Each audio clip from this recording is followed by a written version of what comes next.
Hi everyone, my name is Sarah Shacklin and I am the current ASU Dub Director of Community Relations on the ASU Dub Board of Directors. And I'm here with Mandy, who will be answering questions about mental health related issues during the pandemic.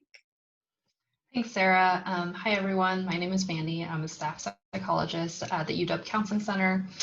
So I guess we'll start with the first question.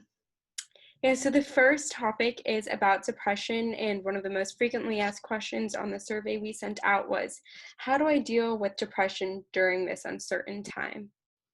Yeah. So it's really normal to be impacted by the quarantine and uncertainty. As people, we really thrive under routines. Routines really help us ground ourselves and have a sense of normalcy and stability. And so having our routines disrupted on top of the uncertainty that we're facing can create some pretty significant psychological impacts.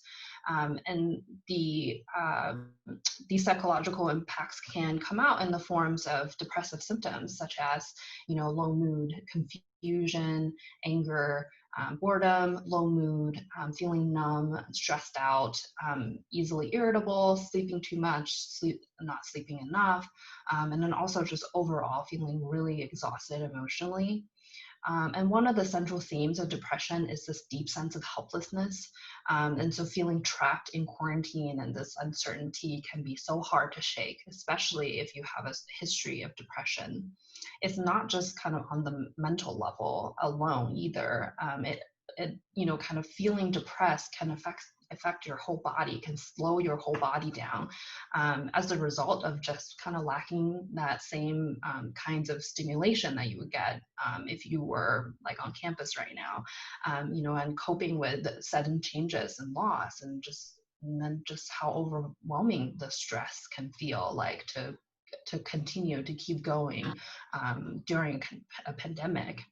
And so when we are feeling depressed, we can be prone to be really hard on ourselves or have thoughts like, no one cares about me. Why am I so lazy? Everything feels so pointless and I feel so useless. I'm so alone in my struggles.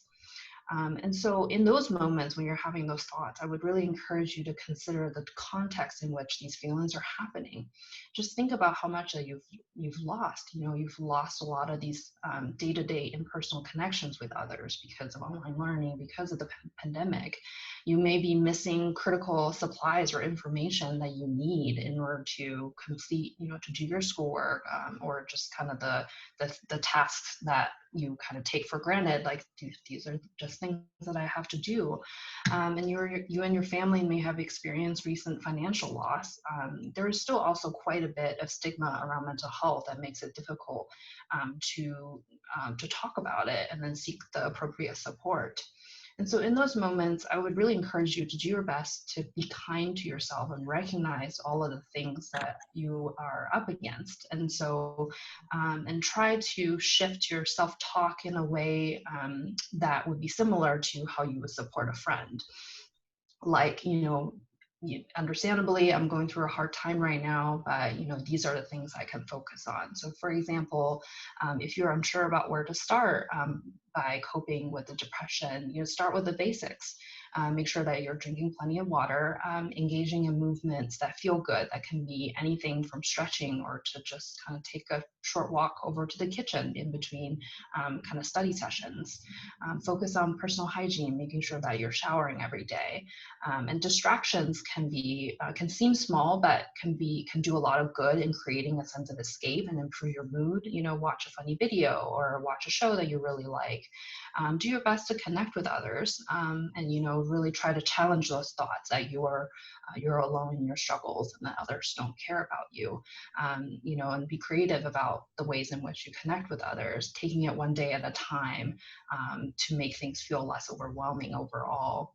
At this point, I'm wondering, Sarah, what are some of the things that have really helped you? You've really enjoyed doing in terms of self-care?